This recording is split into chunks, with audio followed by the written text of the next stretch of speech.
recording, and we're back. Hey, guys. Hey, Josh. How you doing? Good. We're into episode 11 of the A is A podcast, where we believe truth is a cornerstone to your success.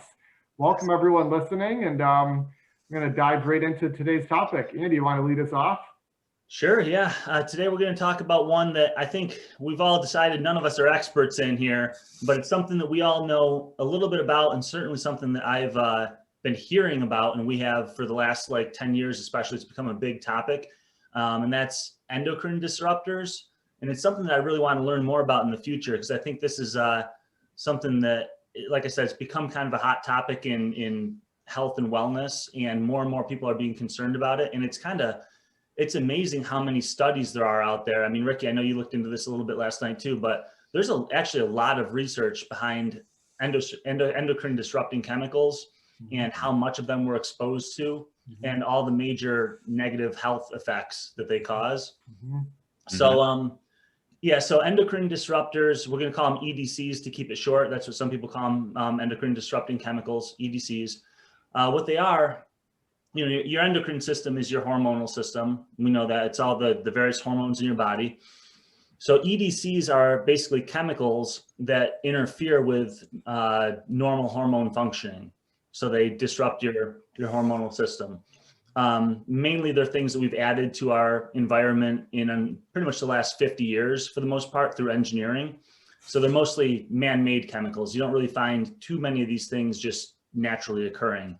Or if they do, it's in very low concentrations, and we've managed to concentrate them over the last 50 years with various engineering processes we do. But they basically disrupt your endocrine system in a variety of ways.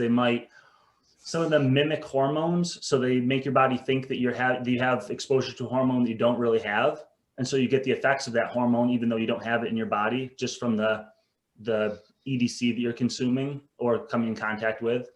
They might interfere with hormonal receptors. They might block or bind to certain hormones. They might decrease or alter the production of certain hormones in your body. So they can kind of mess with your endocrine system in a variety of ways. And it's a really broad topic because there are a ton of these things out there. There's something like, I don't know the exact figure, but there's over 100 at least known endocrine disruptors. I think a few hundred, but that's a very small percentage of the chemicals that we're using in industry. We're using tens of thousands of chemicals, and most of them have not been tested for safety, at least not to a very large extent, if at all. So there's probably a lot more EDCs out there than we even know about so far. So like I said, they're everywhere. They're really, really hard to avoid. We're going to try to help some of the people listening to this figure out some simple ways that they can avoid the vast majority of some of the worst ones. But common places you find them are food supply, detergents, fragrances, plastics, receipts like thermal receipts that you get at checkout stands, in our water supply. That's a really big one. In the air we breathe. They're pretty much everywhere. And that's kind of the overview, I guess I would give, of what endocrine disruptors are and why it's such an important topic. And they're stored in your body. So like one study did fat biopsies of, I think it was 20 different people, and they found that all 20 of these, so it was a small sample, but they found that all 20 of these people had at least 19 common endocrine disrupting chemicals in detectable levels stored in their fat tissue. So these things, even if they are cleared from the body or metabolized quickly, which some studies show that they are, they still get kind of trapped in your adipose tissue and stored and released slowly over many years. So we really want to limit our exposure to these things. So Andy, when you say disrupts hormones, are we, so the viewers know, and even myself, we're talking primarily testosterone, estrogen, or how much farther down the line are we going with that? So that's the big one that I keep hearing about is the testosterone thing. Estrogen also. Those things are obviously kind of in a little bit of a balance and affect one another. So yeah, the reproductive hormones are a major one. They also affect other hormones like insulin, and they cause some metabolic issues that downstream affect other hormones. But yeah, mainly the effects that I was looking into prior to this podcast were all the effects on testosterone, because that's been like the biggest hot topic in the last like 5 years. I've heard several podcasts and listened to a lot of articles, read a lot of articles talking about the decline in testosterone and fertility and sperm count over the last like 20, 30 years. Mm-hmm. Yeah. So for the guys listening out there, listen up to the recommendations we have. Yeah, because what I'll say before we even get into it is I heard a phenomenal podcast, and I wish that I could find this researcher. I don't remember what podcast I listened to, but I listened to it last summer, and it motivated me to change a lot of the products that I was using, because I didn't realize how disruptive some of these chemicals are. Yep. And what a dramatic effect it has on testosterone, and how many of these things I was using. Even though I tend to use very clean products generally, I still was using like the wrong laundry detergents and things like that. So I made a lot of changes myself last summer. Yep. Yeah. I'll talk about some of the products I use. And I mean, I actually, during the pandemic, when I was watching a lot more videos at home during, my quarantine times, I found that there's actually a lot of great documentaries on like Amazon Prime, Hulu, and Netflix and things like that talk a lot about these things that we're going to talk about today. That's cool. Yeah. Do you happen to remember any of the documentary names or anything? I cannot remember any of the names off the top of my head. Okay. But it's cool. It's really cool. I love when something like this becomes kind of a hot topic enough so that like major companies start doing these big documentaries, it's kind of like, it reminds me of like The Social Dilemma was the big documentary that just came out about like the dangers of artificial intelligence and social media, And so I hope that it makes me happy that you say that there's some kind of general population friendly documentaries that are coming out to kind of spread the word on this stuff. Definitely one that was really great on plastics and how those affect your endocrine system. And then also I think there's some that are on like the phytoestrogens, which are like some of the natural ones that come from soy. There's a big documentary on that. And I know, what was the other one? There's another big one out there for herbicides and pesticides. So, and those are three of the main ones that we'll talk about actually. So yeah, let's get into just really quick some of the impacts that these things have on health, and then we'll start talking about some specific examples of EDCs that people can start to avoid.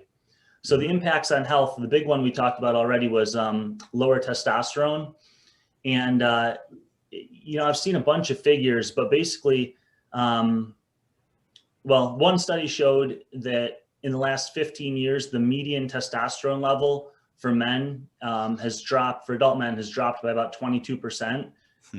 That's across the general population, and free testosterone has dropped by 45%. Wow. Another study showed a 30 to 40% drop in the last 30 years in testosterone. Also a 50% drop in sperm count over the last 30 years also. And the cool thing about some of these studies I've seen is they actually control for confounding variables like smoking and poor sleep and poor diet. So they're kind of eliminating some of the other things that might, cause these problems, and really showing that these endocrine disrupting chemicals are a significant factor. Like they're one of the main reasons that we're seeing these declines. I can't remember where I heard this on a recent podcast, but the average, I think the average testosterone level of a 25 or like a mid 20-year-old today male is the same as the average testosterone level of a 60-year-old male 50 years ago. I saw that. And that's crazy. That's really crazy, right? Yeah, well, that's huge. I mean, that's population wide. Yeah, and that got me thinking of like, back when testosterone was higher, like you got that 60-year-old farmer in the field, chiseled hands, getting fresh air, exercise, right? Like in the natural conditions. And now many of the 25-year-olds and all the ages really, but, sitting at a desk, artificial light, no fresh air, bad food choices, and they're putting in all of these chemicals into their system, which are new that the farmer probably back in the day that was in the field working wasn't exposed to. Right. So they're getting hit from all angles, but I saw that too. And it makes sense. It makes complete sense to me. And I mean, it's crazy to me because, as you age, your testosterone naturally goes down as well. Yeah. And you can see huge changes in your body just from that alone. From the natural loss from the age of 20 to like 50 to 60 to 70. Yeah. Right. So now you're thinking you're starting at the age of 25 already at 60. Yeah. How much worse is it going to get? That's most guys now. Yeah. Yeah. That's really unfortunate. So it's a big topic. It's important. But it's not just testosterone. I mean, it's many of these endocrine disruptors are also linked to obesity, insulin resistance, metabolic disruption, cancers, a lot of different cancers. I see breast cancer popping up a lot, especially probably because a lot of these mimic the effect of estrogen. Depression, ADHD, learning disorders, behavioral disorders, neurological conditions, developmental disorders is a really big one. There's a lot of studies showing the effect of EDCs on fetuses in the womb, as they're developing, and a lot of these are linked to developmental disorders that appear later on in life, and immune issues. So they cover a lot of problems. Basically, they cause a lot of problems.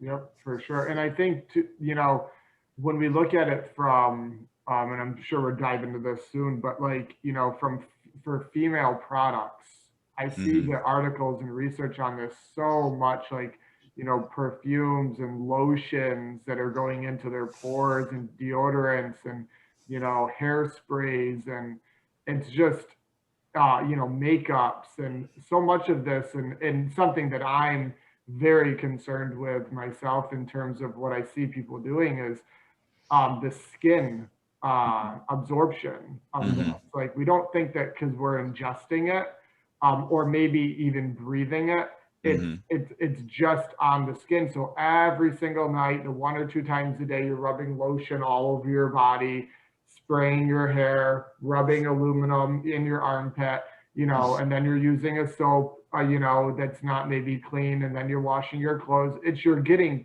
constantly flooded with this. And it's in males too, obviously. I think we use generally less of some of that stuff, but not in all cases. Right. But man, oh man, and I'm hoping this episode can, for guys and girls, just bring their attention around it. And just like you both said, the simple changes you've made.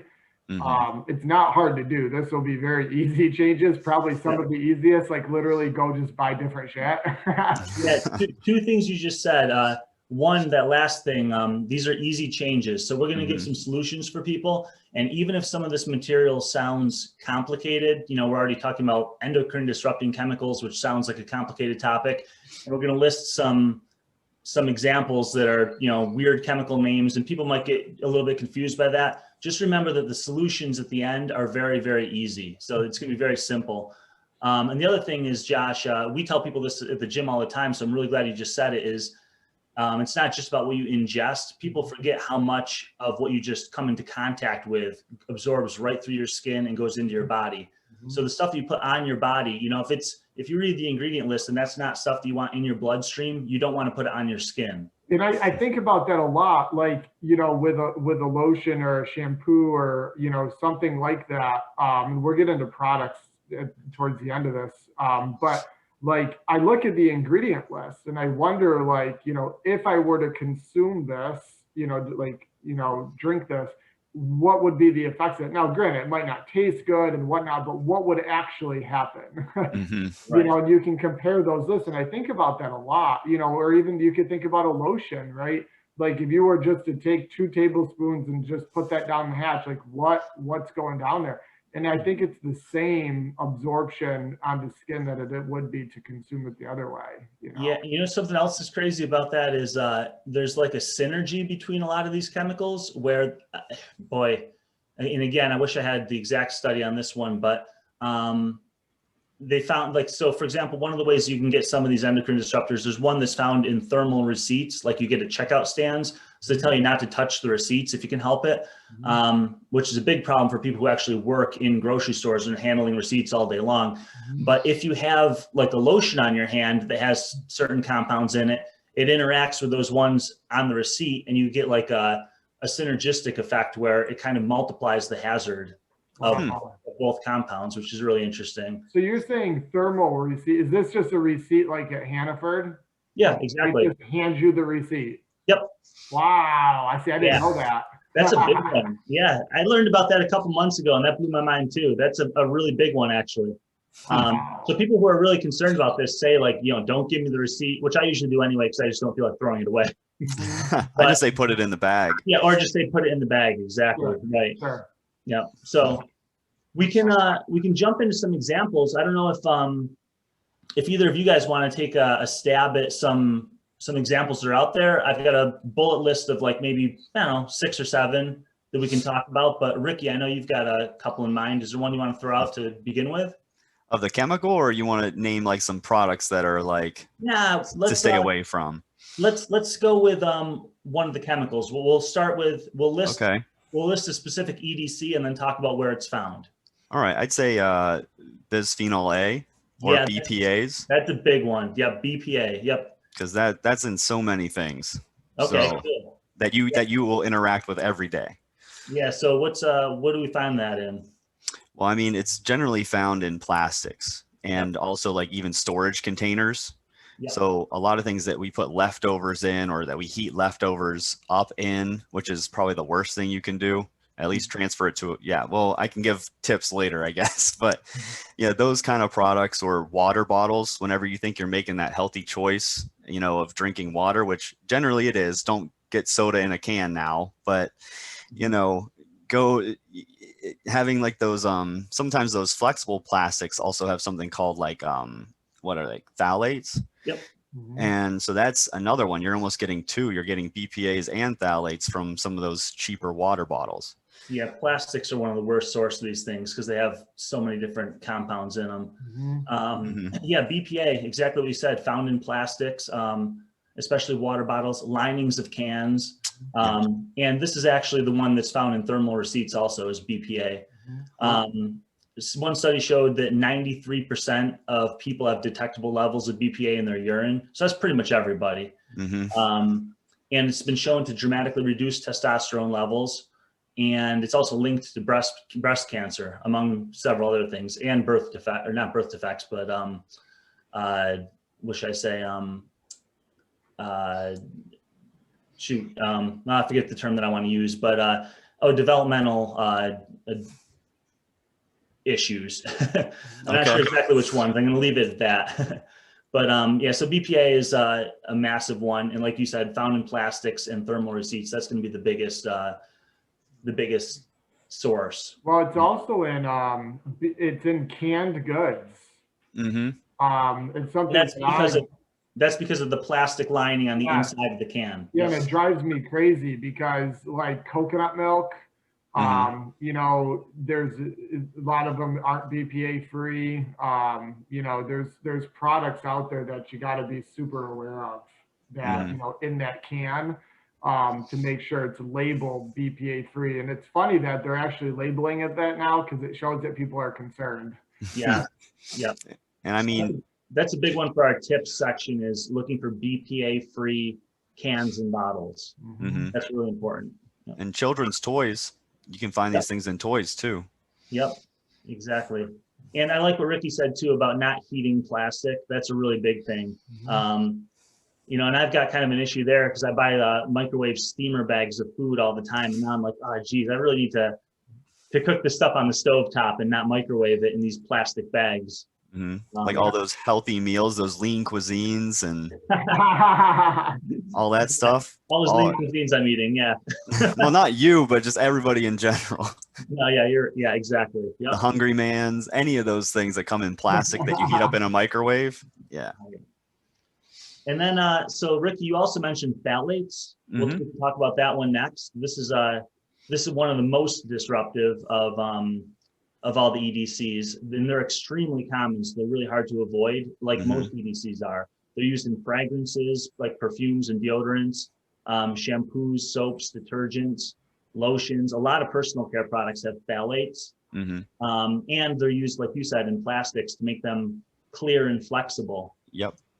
So, and studies have shown that 29% of our drinking water has detectable levels of phthalates in it too. Wow. So we'll talk a lot about drinking water because that's another big source of where we're getting a lot of these things. Wow. Phthalates lower testosterone again. They lower fertility. They're linked to reproductive cancers. So a lot of issues there. I don't know. Was there anything else that you saw on phthalates, Ricky, or?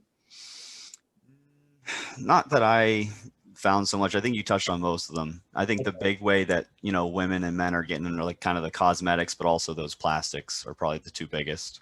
Right.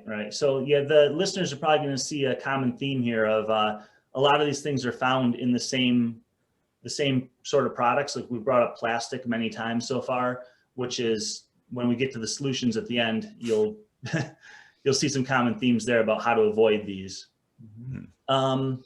Anybody want to guess at another one? Well, you mentioned atrazine. Yeah, that's a huge one. And you know what that is, right, Josh? Yeah, it's herbicide or insecticide, right? And yeah, it's sprayed. I know from the agricultural standpoint, it's the #1 chemical used on corn.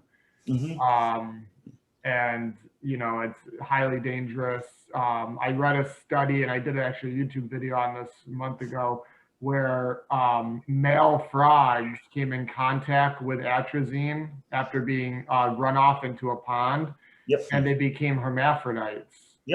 And so they started, and they had smaller testosterone or testes for one thing, and then some of them started to develop ovaries, and some of them became reproductively capable female frogs. Yeah, and when we look at like how we would absorb atrazine, right? Like if you're obviously you're on near a cornfield or whatnot, or it's in your water supply, those are maybe some of the obvious ones, but the non-obvious ones are that the corn that you're consuming, or the corn products, because so many things are made with corn now, everything. Pretty much everything. Again, if it's not organic or locally sourced that isn't sprayed with atrazine, there is a level of atrazine in that. And then to go farther is the food that your chicken and beef, primarily beef, especially beef, is consuming is cheap sourced corn soaked in this stuff. And there's many studies, because some people listening will say, well, it won't transfer over to meat. It does. It's scientifically proven. They've done many studies on this to show that you are what you eat eats. I use that phrase a lot because it'll blow your mind, because then you will start caring more maybe about some of what is sprayed on the food. And you're like, well, it was sprayed 8 weeks ago or 12 weeks ago, and then it rained and it's gone. And it's not gone. It's not gone. There's very high levels of atrazine in our lakes and drinking water, just from runoff. And exactly like you said, like most of the CAFO raised animals in this country are fed corn and soy, which is all just sprayed with glyphosate and atrazine. So we're getting that in our bodies. And you mentioned, Andy, for our viewers, I think this is very interesting, and it's something I look at frequently, is the EPA map of, I don't know what they could Google, but basically of what chemicals are sprayed and where throughout the US and the concentration. I know the one that I've seen has been glyphosate, and it'll blow your mind with the concentration sprayed with that and used. You said atrazine was very, very high in the Northeast, where we're from. In central New York, like where we're from, and I think it would be useful for people. What would you think that they would Google to pull that map up? Because it's easy to find. I forget what I typed in now. It's the EPA, the Environmental Protection Agency. I think if you probably look up EPA atrazine use map, on Google, it would probably come up there. Yeah. Okay, and I did that with glyphosate, and actually that's what I typed into, the EPA glyphosate use map, and it pulls right up. Yeah. So, okay, we've got a few of them. Maybe let's see. Does someone want to chime in with another one, or I can go off my bullet points? I mean, we could talk about phytoestrogens. Sure. Yeah, that's another one. Which are the natural ones. Yeah. So phyto, estrogen being estrogen, but phytoestrogens are plant compounds that kind of mimic estrogen, basically. Yeah, they have very similar structure, but maybe just a couple little minor changes. Yeah, exactly. So it's not exactly estrogen, but they interact with your body in the same way that estrogen does, or in similar ways sometimes. So they could act as like those blockers, like you were saying, or you could have a higher concentration of these in your system, which mimics estrogen, so your body doesn't naturally produce the estrogen or the testosterone, depending on what it's blocking and whether you're male or female. Right, totally. Yep, exactly. So it'll throw off your whole testosterone, free testosterone, estrogen, estradiol, like all those levels, which we want to be optimized and normal, obviously. Yes. So where do we find those? Mainly in like soy products. Yeah, that's going to be the biggest one. And I'll say, for people who do eat soy, like whole natural soy is probably fine to eat. It may contain some of these things, but people have eaten soy for centuries and done pretty fine with it. If you're eating edamame, natural organic edamame, you're probably doing okay. But the way that we process food these days, we tend to concentrate these phytoestrogens a lot more than would naturally happen if we were just eating, whole soybeans. Yeah. And I think, a lot of people know about corn and everything. If you look at that product list, you're going to find that soy is in almost everything as well. I was just going to bring that up. Like soybean oil. Soybean oil alone is everywhere. Andy, you mentioned natural sources that people shouldn't be scared of. What are the other ones with soy that, like, is it fermented, like organic fermented products with soy? Like, can you give concrete examples of what they are okay with consuming with that? Yeah, I've always said that if you can eat just whole soybeans, so that would be like edamame, you're probably doing okay. And then the fermented, like tempeh and tofu sort of food, you might be doing all right there too. To be honest with you, though, I don't know exactly what levels of phytoestrogens are in these and what level is appropriate for people to eat, So I might be cautious. I might not eat a whole bunch of soy, even if it is like edamame or, organic tempeh or anything like that. But yeah, as far as like how much you can get away with, I don't know. I kind of limit soy quite a bit in my own diet. Yeah, and that's a good way to be. I'd say just limit your intake as much as possible to soy, and try to only eat like those natural sources, like you're saying. Yeah, I think the main thing, is just don't have soybean oil, which we know is terrible for you anyway. Try to stay away from like the textured soy proteins that are found in a lot of processed foods. Those are the heavily concentrated and heavily engineered sources that are going to have more of these phytoestrogen compounds. Yeah, and protein shakes. I know that's a big thing. That was a really big thing for a while when the whole dairy industry was getting hammered with whey protein. A lot of products were trying to convince their consumer to purchase soy protein because it was healthier, but it's turned out to be not. Yeah, there's a study that had an actual control, which was nice, where they had one group eat a phytoestrogen rich diet that was just basically like heavy in soy products. And I'm not sure which products they used, but they're just really concentrated in soy, basically, in their diet. And then a control group that had a soy-free diet, and there was a 50% decline in testosterone levels in the phytoestrogen-rich diet. So it's starting to be looked at in studies and showing to have an effect. So for the vegetarians and vegans listening that consume maybe a lot of soy or get protein from soy, like, I guess, is there any advice or tips like for them, because I know with our clients and different friends of mine and stuff, you know, they throw it out there that they're consuming the protein and whatnot, or a form of calories from soy-based products. And there's all these different arguments about it. But like to set the stage clear from a phytoestrogen component and like a testosterone estrogen type impact, what do you think like they're fairly safe with, and what is like the red zone?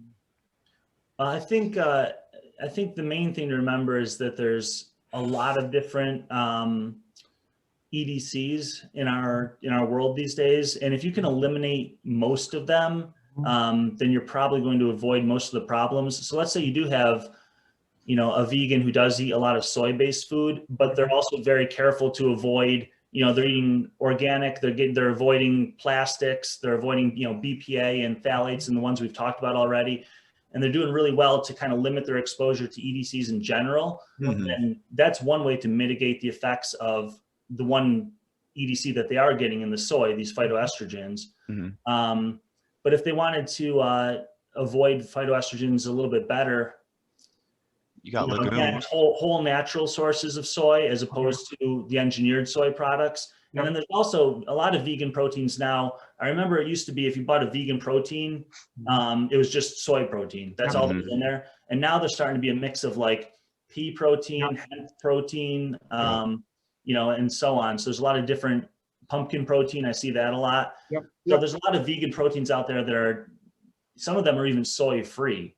So that's easy enough to find now. Yeah, because Garden of Life, is that vegan and soy free? The one that we were taking? Yeah, the raw protein, I believe that one is soy free. Don't quote me on that. I have to look it up. But I think the main ones in there are pea protein, rice protein, and hemp protein. Okay. If I remember correctly.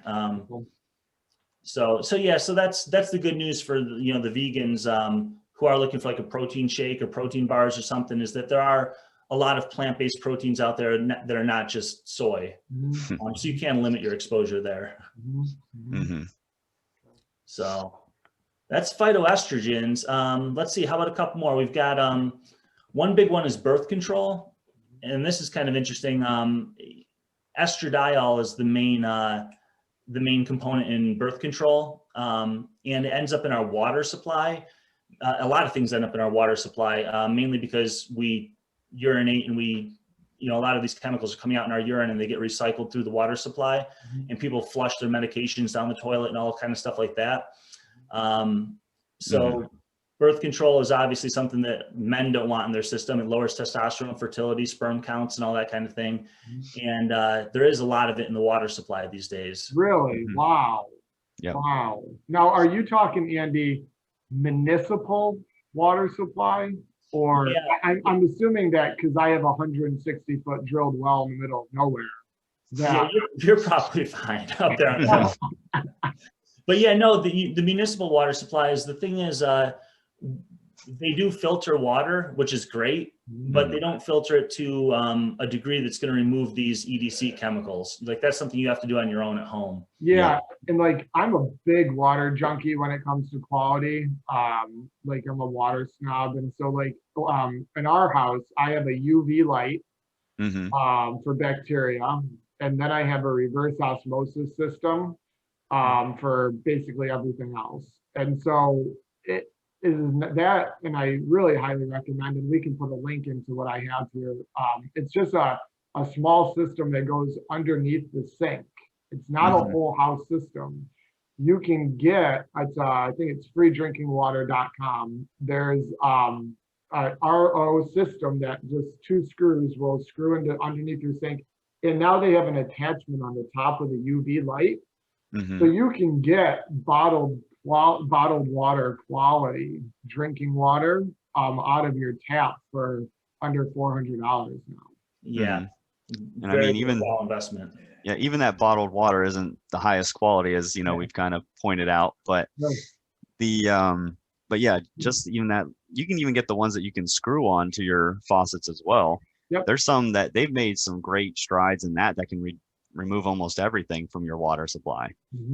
So you have those as well, like Brita filters, and there's another one that's even better than Brita, but I forget the name of that company. Yeah. And I would, honestly, I don't, I'd say everyone listening should explore and invest into a product like that. And, I would also, really make sure that once a year you're changing the filters, because I know there's a huge segment of people that buy it, install it, and forget it. Yeah. Well, if you look at the filters being, a lot of them are pre-strung yarn and different kinds of things. Like there's bacteria and stuff that grows in that, and can not be good long term. So change that. Essentially they're like a column. I don't know if people know what a column is, but it's basically a container of, let's say, different resins or whatever you want to call it, but they're like positively charged and negatively charged.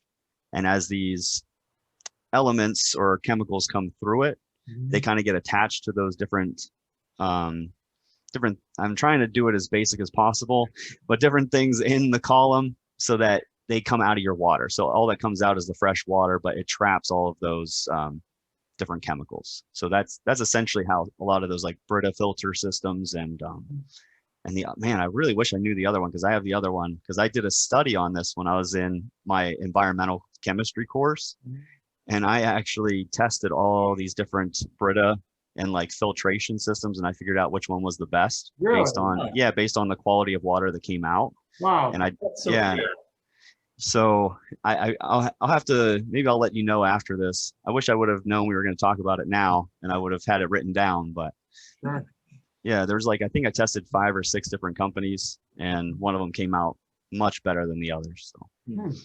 Wow. Actually, something I wanted to say here, I forgot to say it when we were talking about Atrazine, but just that one, that's the herbicide. That was banned in Europe in 2004. But but it's still in heavy use in the United States. Yep. And I just remembered that because the next one that I was going to talk about was DDT, which has also been banned in the United States finally. But some of these things are, it's kind of a shame how long we tend to stick with these chemicals in the US when other countries are recognizing the dangers and banning them long before we are. Now, that was 17 years ago that Atrazine came out completely out of use in Europe, and we're still just using it like crazy here. Now, DDT, wasn't that the chemical that screwed up the whole bald eagle population in the United States? Did it?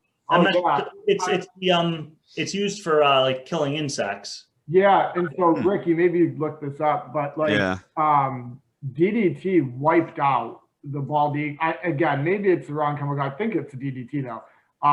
And then all the environmental activists and people that care about the planet notice like that's not good. And then that's actually true, Josh. Okay. Yeah, the bald eagles were poisoned with DDT when they ate fish that were contaminated with it. Yes. Oh, and so isn't that an interesting thing too, is that it's not the DDT that like the eagles were breathing in or anything. It's not like they came into direct contact. They're eating fish that were contaminated with DDT. And that's what I was going to say about DDT is that even though it was banned in the US, it's still, there's high concentrations of it in our water supply and lakes all over the place because we used it for so long. Yeah. And it's actually really sad what happens. It actually causes the shells of the eggs that they produce to be very weak and brittle. So whenever they were incubating them, and they're a very large bird, they would actually crack the eggs, and so they couldn't actually have any children because the shells were so thin. So that's a prime example of what we said earlier. You are what you eat. Yes, exactly. Yep. So that's a great example. What now when you said DDT, I'm pretty sure I've got the chemical wrong, but it may be similar. Like bug spray. What is that main? Oh, DEET. You're thinking of DEET. Well, that's bad shit too. Right. Yeah. That's still in use, and I'm not sure exactly what that does or what the problem is. I've just known to, I've heard you're supposed to avoid that. Okay. And then I've never looked into that too closely. The other one that comes to mind, and I'm assuming DEET's probably not healthy for your endocrine system. Okay. The other one, and it drives me nuts, and there is some solutions to it, but like sunscreen. Sunscreen is loaded with poorly, poor chemicals, or just call it that. Mhm. And then let alone the spray sunscreens that, the kids doing a 360 and you're just, and they're just sucking in that aerosol spray, and it's going in through their pores. Again, I don't know any chemical names like you guys do or whatnot, but I would say that if people researched and looked up sunscreen and then also bug spray for endocrine disruptors, i.e. bad chemicals. Yeah. I think, like, I don't use bug spray. If I do, it'll be like a dryer sheet or something in my shirt or something like, natural. And same thing with sunscreen. I think coconut oil has an SPF of like 10, which is low. But then there's some other combinations that people can research to boost that to 30. But yeah, I pretty much almost always refuse to put those two things on. Yeah. Sunscreen is another bad one. I learned a lot about that as well. Yeah. And it's crazy because they make it so that the actual chemicals in the sunscreen absorb the UV radiation, to protect your skin. But what they don't tell you is while those chemicals might be inert when you first put them on, after they absorb that UV radiation, they become radicalized. So they absorb it, but then you're splitting up these chemicals, forming radicals, and then that can actually cause a lot of issues. The chemicals after they've been once they collect that UV radiation, that's what causes the issues. Oh, wow. Yeah, free radicals are damaging to a lot of things at the cellular level. Yeah. So, in your skin. Yeah. And so definitely go natural with those if you can. Yeah, and we're not recommending like don't put sunscreen on. Right, because that's bad too. Skin cancer.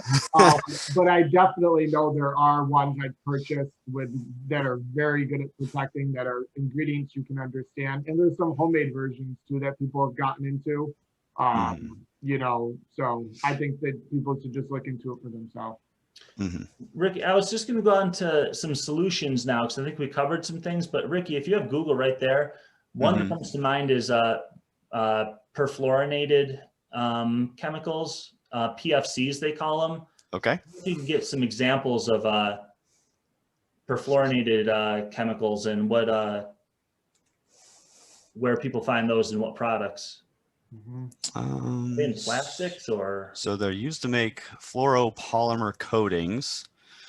So basically things that resist heat, oil. Oh, so yes, you know what this is? PFCs, they're found in non-stick pans. Yep, so Teflon. Yeah. Like Teflon. So that's another really big one is people who are using non-stick pans, they have high exposure to these PFCs, which are potent endocrine disruptors as well. And Josh, I know you're really big on this. You're waiting to talk. Well, no, it's funny because when you said PFC, I was like, I recognize that, but I'm not sure what that's in. But you're right. Yeah. So I cook with like stainless steel or the cast. I actually have those old school cast iron pans.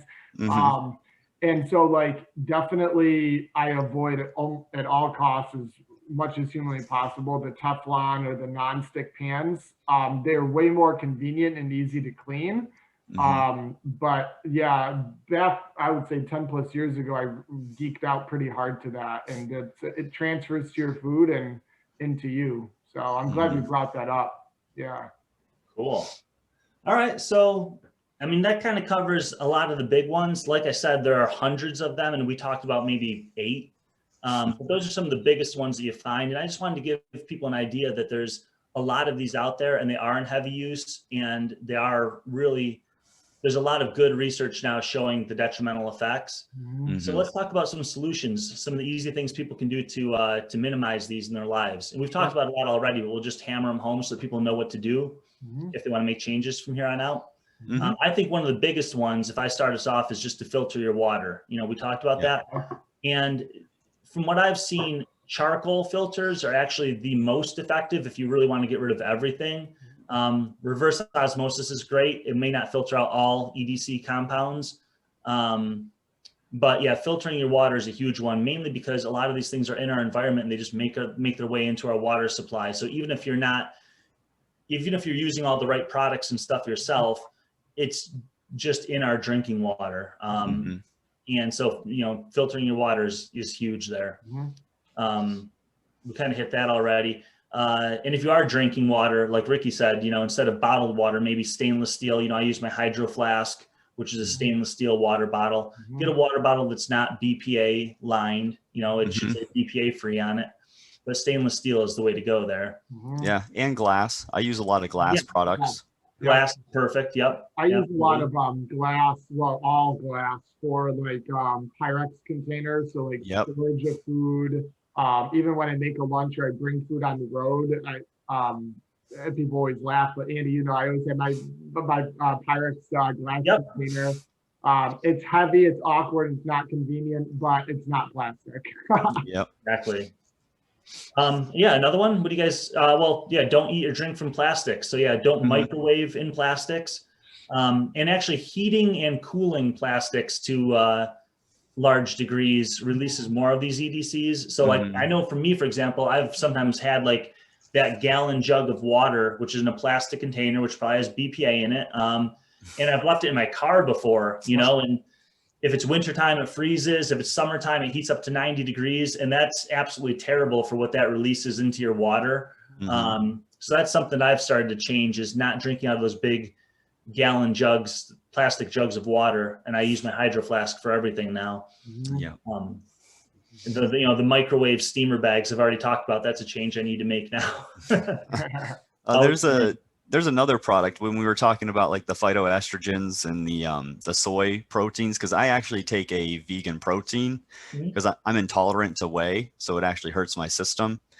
And I wanted to check before I made the recommendation, but I use Vega Sport. Vega, yep. And that one's based on a pea protein. It does have pumpkin protein among other things, but that's mine of choice, and it doesn't claim that it has any soy in it. So so there you go. Even if it did, it would have a very small amount if it's including those other things. But maybe that's a soy-free one. Other solutions? What do you guys think? Well, I have I was gifted this a few years back, and I've never looked it back. So I don't know who can see that. Is that alfalfa? Yeah. Coconut something deodorant. Yeah, coconut reishi deodorant. It's coconut and charcoal. And I think this is a big one for people. If you look at the ingredient list and research with, the aluminum and, different kinds of chemicals in deodorant that you're putting on once or twice a day, this here, no parabens, sulfates, phthalates, aluminum, synthetic fragrance, silicone, and then a bunch of words I can't pronounce. This is the name brand. Was it alfalfa coconut reishi deodorant? So I don't know. I think that's a big one for people. Cool. Where do you find that alfalfa? Honestly, Jesse got it for me, my sister. It's a costly. I think it's an online small company, but I'll tell you, it works, because that's a lot of the excuses you hear from people saying like, those hippie products don't work. It does work, and it lasts for a long time. So I think it's an online company. So the solution we're on now then is just making sure that you get clean personal care products. And so like, for example, I've got my, I've got like a sunscreen here from Andalou. There's a lot of great companies out there that make really healthy stuff. I've got my laundry detergent here from 7th generation. Oh yeah, look at same one. Okay, there you go. 0% synthetic fragrances, artificial brighteners. They've got a whole list on the back of all the ingredients and how safe they are. Being totally free of the most egregious endocrine disrupting chemicals. Can you what was that Landaloo? I know Jesse's talked about this. Can you spell that for people, because that's Andalou? A good company. Sure, it's ANDALOU. And that's skincare products? Yep. They make like face cream, and like this is, I just got back from Las Vegas, so I was using this like SPF 18 to not get burned out there. Okay. But there's a lot of really good personal care products. There's an app, the Healthy Living app, and there's also some websites. I'm not sure what the websites are, but you can easily Google these things that will tell you which products are clean and which ones have endocrine disruptors in them. But the Healthy Living app is something you get right on your phone, and you can go into a grocery store or wherever you buy these things, and just scan a barcode, and it'll tell you whether that product is clean or which endocrine disruptors it has in it, which harmful chemicals it has in it. That's really cool. Yeah. So, I mean, it may take like a bit of shopping around for people, but once you find the brand you like I've used the 7th generation laundry detergent now for, since last summer when I heard that podcast, and I love it. Like, I won't go back. Yep. Mrs. Myers, that's another good one. Yep. And this is dishwasher, actually. I didn't see that. So oh, there you go. I'm not using that for my clothes. But yeah, I use the same one for the clothes too. But yeah, you said Myers. So for our floors in the house, like floors, any mopping, anything like that, this is the one, the bigger bottle. It lasts a long time. You only need a scoop cap full for like a whole thing of water. We use that in our gym too, like to clean off after all the clients and stuff, wipe down all the benches. Yeah, the other one that we've started using in the gym, because we obviously take cleaning super serious there, is Thieves. So Shauna, one of our clients, is a Young Living essential oil, into sales with that. And Thieves, if you look up the cleaning product called Thieves, it's a really cool story on the product itself, and very, very clean. And so we're actually switching, for no other reason other than trying Thieves, but we're switching from this that I still recommend to the Thieves product. So it's something for people to look into. So another one of my favorites is, for probably over 10 years now, the only thing I've ever used in the shower is the Dr. Bronner's soap. Yeah. You have that with you there too? That's the same one I get, the peppermint one. Yeah. Yeah. That's shampoo, that's face, that's body. I mean, it's everything. Perfect. I shave with it. Everything. Like this stuff is the bomb. And what the best part is, other than the healthy ingredients, is reading all of his stuff. Like this guy. Not reading material if you're bored in the shower. This guy was a very, very interesting individual, but he created a hell of a product, and so really, really good stuff. And this here will last 3-4 months, like this. So spend the extra $3. Like, I want to emphasize this to people. This is not like you got to change your budget to do this stuff. Like, it's not gonna add up. And I'll also say that Dr. Bronner's, if you don't like the liquid soap, like I love that stuff, but they also make bar soap, which is perfectly clean, and they make like toothpaste too. Yep. Oh, okay. So toothpaste. I knew you would jump in here. No, well, I make my own. So I made yeah? my own toothpaste for years, and it tastes great. And actually, fingers crossed, I'm 38, never had a cavity, and so maybe that'll change tomorrow. But so it's coconut oil. I'll do 6 tablespoons of coconut oil, 6 tablespoons of baking soda, and then I mix it up. Yep. And then I'll do my favorite essential oil, like a spearmint, peppermint, wild orange, something like that. And that is my toothpaste. Yep. Were you putting charcoal in it ever, or did you not do that? I have. And so the times that I've dove into the charcoal piece was, I forget what they call, where it's a teeth whitening process with charcoal, where you swish charcoal around in your mouth for, I forget, there's a term for it, but for like 10 or 15 minutes. You just go crazy with it, and you do it maybe like once or twice a year. But no, I wasn't putting charcoal in my toothpaste. Okay. It's sort of like it shades your teeth black. Yeah, I think so. Yeah, well, for maybe a half hour, but no, but that toothpaste, super easy to do, super cheap, and I haven't gotten cavities. How do you do, Ricky, with like the personal care products? Do you stick to the natural stuff, or you feel like you need to change a little bit? I think it is something I need to change, oh. but other than that, I'm gonna give you my little secret. I don't really use all that much, which I know is hard to believe, given this beautiful hair and everything, and how it's styled and all that. But it's actually just held up by water. I don't actually put anything in it. I don't overwash my hair. So a lot of people will shampoo their hair daily. And obviously that's not necessary. The natural oils your body produces are actually very healthy for your hair. Yep. So I only wash my hair maybe once or twice a week. Yep. And, you know, I don't stink, and no one's complained yet. So Jake does that too, our trainer. I think Jake maybe twice a week with his hair, and he says the same thing with the oils. Yeah, and he's able to like do that with his hair and stuff. Yeah, I don't know a lot about hair, but Ricky's definitely right about that. You know, I've heard that like we do over shampoo in our society, and we strip the natural oils both off our skin and off our hair, which is, you know, those things are there for a reason, and they are healthy. Yep. So even whenever I shower, I have an unscented soap. You know, I do have an unscented, like it's from Dove, I think. So it's a Dove unscented. And I only use it on the areas that are needed. I actually don't use it over my entire body because one, I don't really sweat all that much.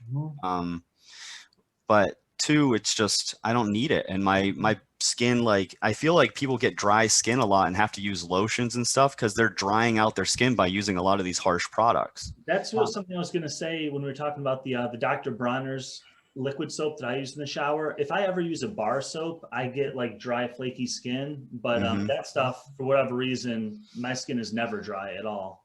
Yeah. So I don't use any lotions. I don't really, very rarely use shampoo or soap. I mean, I do use just regular toothpaste. I don't have any concoctions, but I might try Josh's now that I heard that. Yeah. Well, the lotion dry skin thing you brought up just brought me on to something different. Jake mentioned to me 2 years ago, lanolin oil. I think it's like sheep, maybe from sheep or something. It's super thick, goopy. Like you're not going to want to start your day with it on your hands, but you can go to bed with it. By far, it's one ingredient, lanolin oil. And it, a small little 3-ounce thing will last an entire winter. And it is by far the most effective I've seen as far as with hand lotion. Is lanolin oil. I think it's lanolin. And when you say entire winter, when you say entire winter, do you mean upstate winter or like Florida winter? No. I buy one thing online for like $8. I think it's $8 or $10, 3 ounces, and it goes November right to spring. Because you only need like a dime size amount, and it's so thick that it thins out, you know, quite quickly. But yeah, it's really good. And then one thing, like Ricky said, you said you don't use many products or, you know, stuff like that.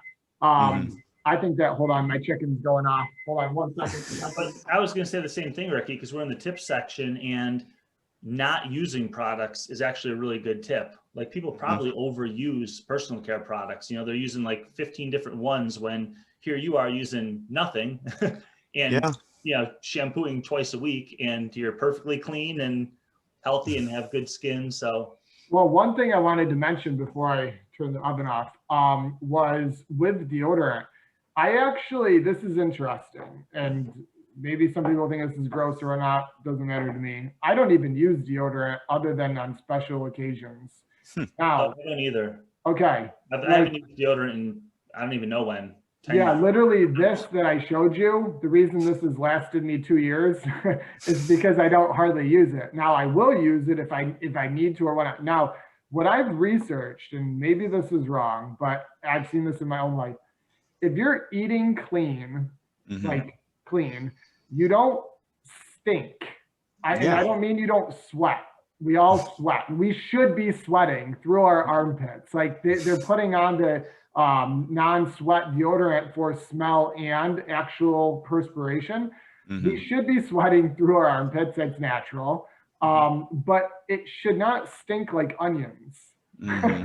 If you have strong BO, I'm a firm believer that that's something due to a poor diet, lifestyle, some kind of piece within that realm.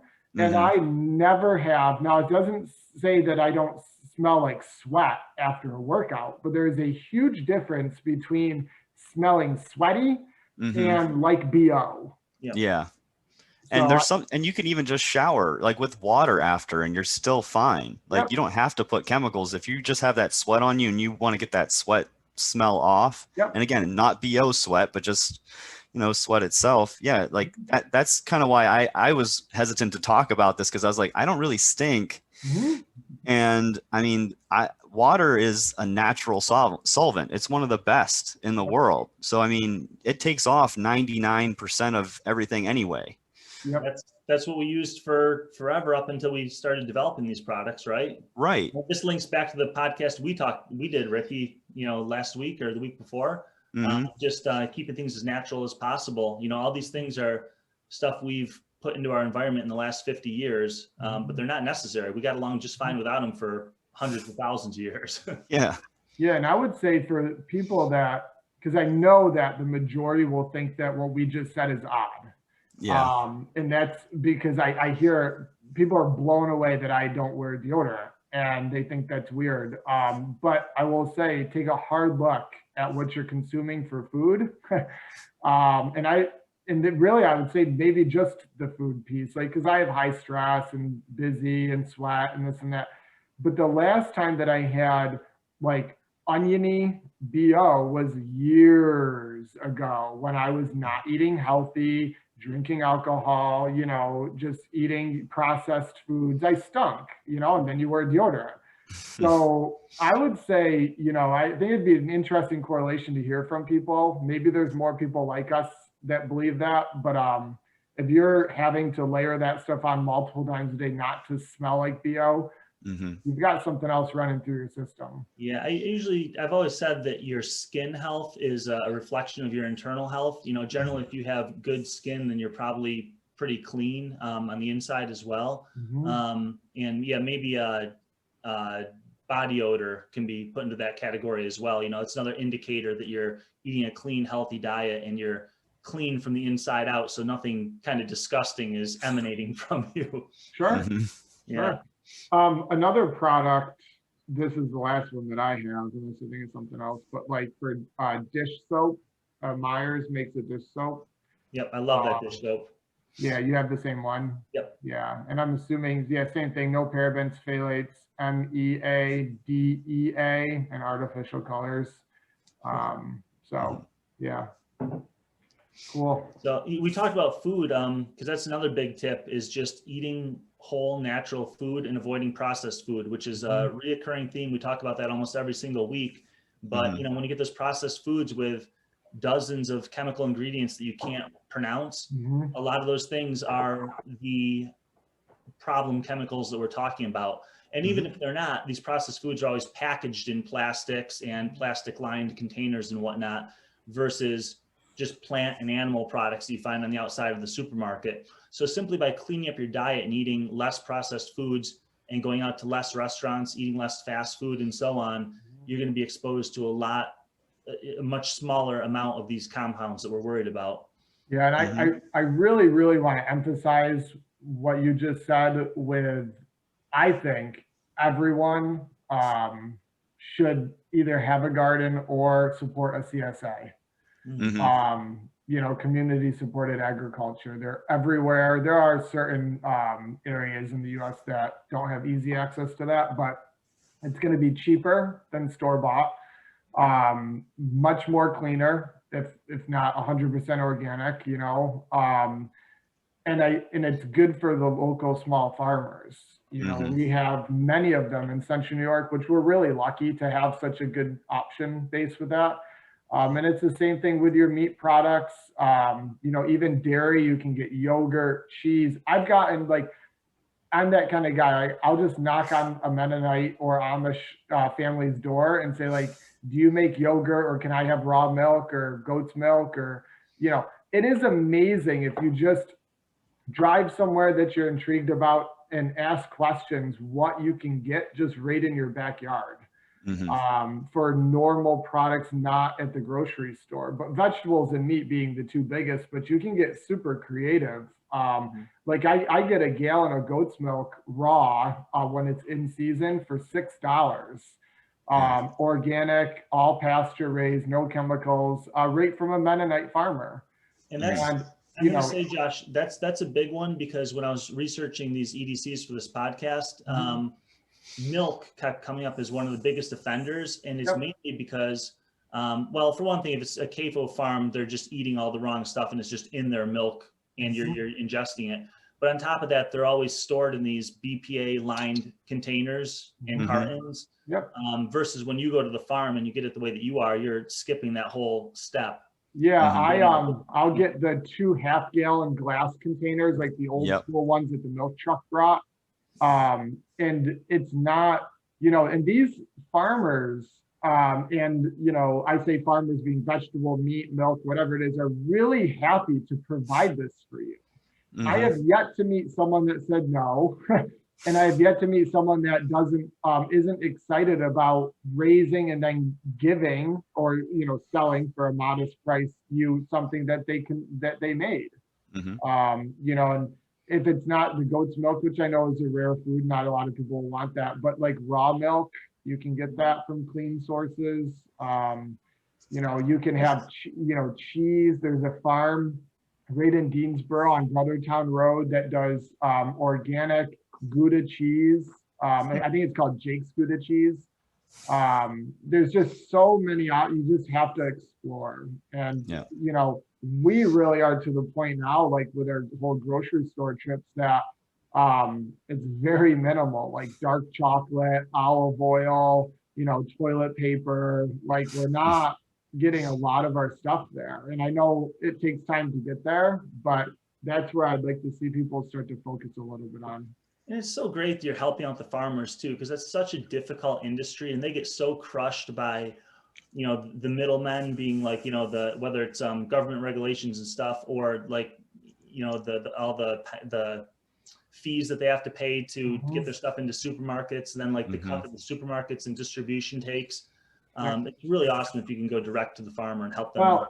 And this is the only, and we have, maybe we can get Harold on this, my Mennonite, really great friend on this. I think he would do this podcast, an episode, but, when exactly what you said, the margins are so small for the farmers now, if you go the industrial route, that they're losing money. But now with direct marketing, direct retail sales from farm to consumer, the exact way it should be and the way that it was for many years, there's an organic grassroots movement going back to that. And I know we're probably getting off topic here, but that allows the farmer to keep more of the money in their own pocket when it goes from the grower to the purchaser. Instead of all the people in the middle, and then the farmer gets 5% versus maybe 70% or 50% or whatever, right?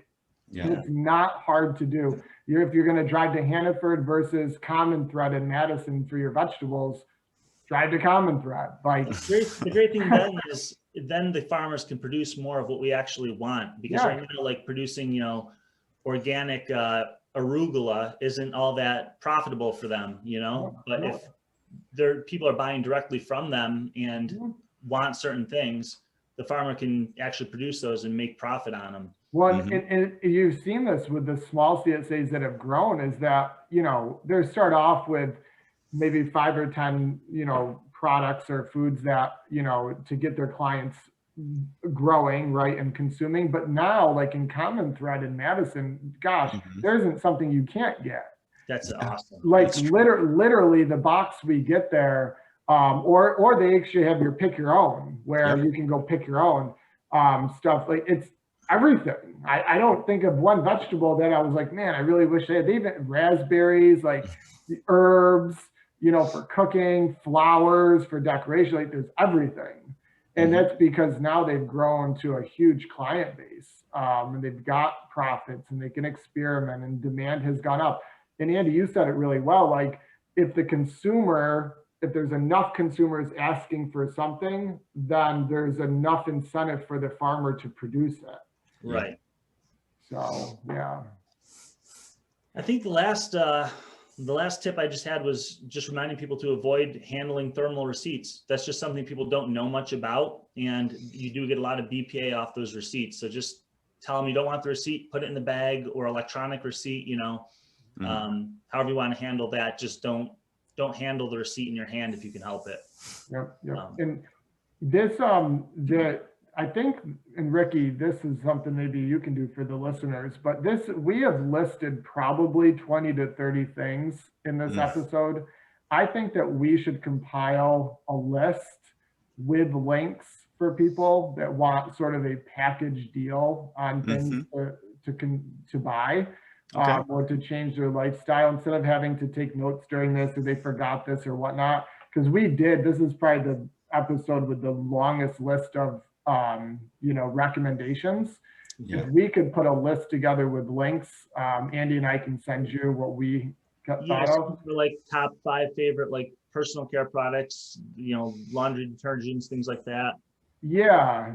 And what we can do is, I'm just trying to think, we can put it in the show notes somehow. We can figure a way out to do it. Or the best way to do that is to subscribe, whether it's to our newsletter or to YouTube channel. Like, we have to have a way to contact you for that with that list. And I think that'd be a valuable list for people. Yeah, you know what though? When we post that this podcast is live, when this episode goes out, we can put a link to that list on the Facebook post. Okay.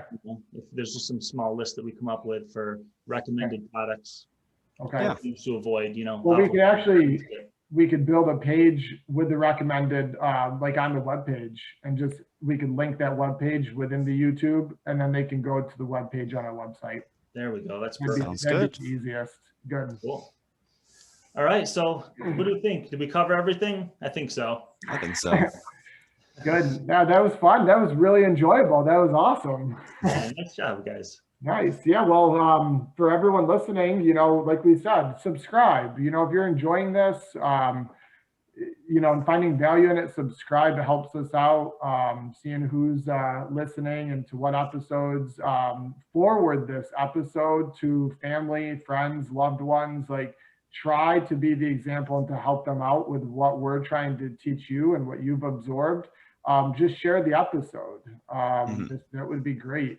If you're looking for any kind of coaching, whether it's in person or online, we do both and we're great at it. I will not be humble about that. We're great. And, send us an email, info@co-movement.com, or go onto our website, find us, check us out. We're growing all the time. Advice, questions, feedback, anything, send it over to us. If you want us to dive into a topic, if we feel that it's something worth, really getting into, we will. So send that over. We're here for you. So, yeah. All right, Andy and Ricky, we'll wrap it up and see you later. All right, sounds good. See you guys.